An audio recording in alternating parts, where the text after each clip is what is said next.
தமிழ் சொந்தங்கள் அனைவருக்கும் வணக்கம். இப்ப நம்ம கூட யார் இருக்காங்கன்னா, திருக்குறளை குறைஞ்ச நேரத்துல சொன்ன, அதாவது 37 நிமிடம் 46 வினாடியில சொல்லி சாதனை படைச்ச செல்வராணி பாப்பாவும் அவங்களோட குடும்பமும் நம்ம கூட இருக்காங்க.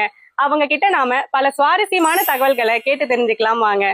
செல்வராணி, நீங்க எந்த ஊர்ல இருக்கீங்க, எந்த பள்ளியில படிக்கிறீங்க, உங்களை பத்தி சொல்லுங்களேன். அனைவருக்கும் தமிழ் வணக்கம். என் பெயர் மா செல்வராணி. நான் கடலூர் மாவட்டம் ஓட்டுமேடு புதுத்தெரு கிராமத்துல 4ஆம் வகுப்பு படித்தேன். அதாவது PUPS சென்னிநத்தம் சேத்தியதோப்பு ஸ்கூல்ல நான் 4ஆம் வகுப்பு படித்தேன். இப்போ திருப்பூர் மாவட்டம் ஈட்டி வீராம்பாளையம் ஸ்கூல்ல நடுநிலை பள்ளியில 5ஆம் வகுப்பு படிச்சிட்டு இருக்கேன். உங்களுக்கு எப்படி திருக்குறள் படிக்கணும்னு ஆர்வம் வந்துச்சு? எந்த வயசுல படிக்க ஆரம்பிச்சீங்க? நான் 3ஆம் வகுப்பு முழு பரீட்சை 2 வாரத்துக்கு முன்பு படிக்க ஆரம்பிச்சேன். அதாவது எப்படி அதை படிக்க எனக்கு ஆர்வம் வந்துச்சுன்னா, எங்க ஸ்கூல்ல புத்தகம் விற்பனைக்கு வந்திருந்தாங்க. அதுக்கு எங்க அப்பாட்ட நான் கதை புக் கேட்டிருந்தேன். ஆனா எங்க அப்பா கதை புக் வாங்கி தராம எனக்கு திருக்குறள் புக் வாங்கி கொடுத்தாங்க. அதை நான் உடனே ஓடி எங்க அம்மாட்ட சொன்னேன். எங்க அம்மா ஏன் கேட்ட புக் வாங்கி கொடுக்க வேண்டியதான்னு சொல்லிட்டு, சரி விடுமா, அப்பா எது செஞ்சாலும் நல்லதுக்கு தான் செய்வாங்கன்னு எங்க அம்மாவும் என்னை சமாதானப்படுத்தினாங்க. ஆனா நான் சமாதானம் ஆகலை. நாளைக்கு அடுத்த நாள் ஸ்கூலுக்கு போயிட்டு எங்க மிஸ் சொன்னாங்க, டெய்லியும் தினம் ஒரு குறள் அப்படிங்கிற மாதிரி டெய்லியும் நீங்க பிரேயர்ல ஒவ்வொரு குறள் அப்படி சொல்லணும் அப்படின்னாங்க. உடனே நான் எங்க அம்மாட்ட கேட்டேன். அதுக்கு எங்க அம்மா, உங்க அப்பா வாங்கின புக் அங்கதான் இருக்கு, போய் படி அப்படின்னாங்க. அப்போ சனி ஞாயிறு அப்படிங்கிறதுனால எங்க அப்பா வீட்டுல இருந்தாரு. நான் அரை மணி நேரத்துல 10 குறள் படிச்சிட்டேன்.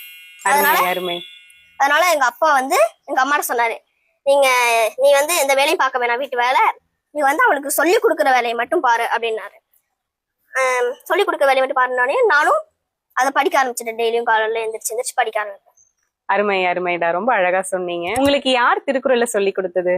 எனக்கு எங்க அம்மா தான் திருக்குறள் சொல்லி கொடுத்தாங்க.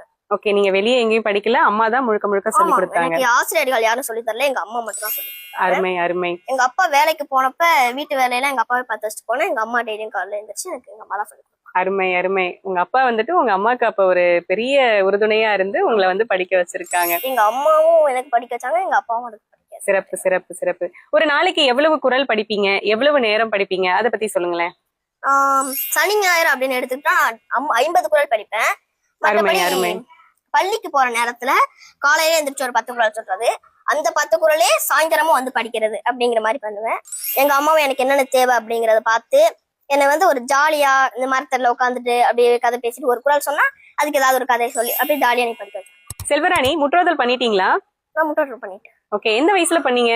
நான் 4ஆம் வகுப்பு படிக்கும் போது அரையாண்டு பரீட்சை அப்ப நான் முற்றோதல் பண்ணேன். ஓகே, தமிழக அரசோட பரிசை வாங்கிட்டீங்களா? இல்ல, இன்னும் 8 மாசம் ஆயிடுச்சு. ஆனா இன்னும் தமிழக அரசோட சான்றிதழ் 15,000 பரிசு இன்னும் எதுவும் வரல. அதுக்காக காத்துக்கிட்டு இருக்கேன்.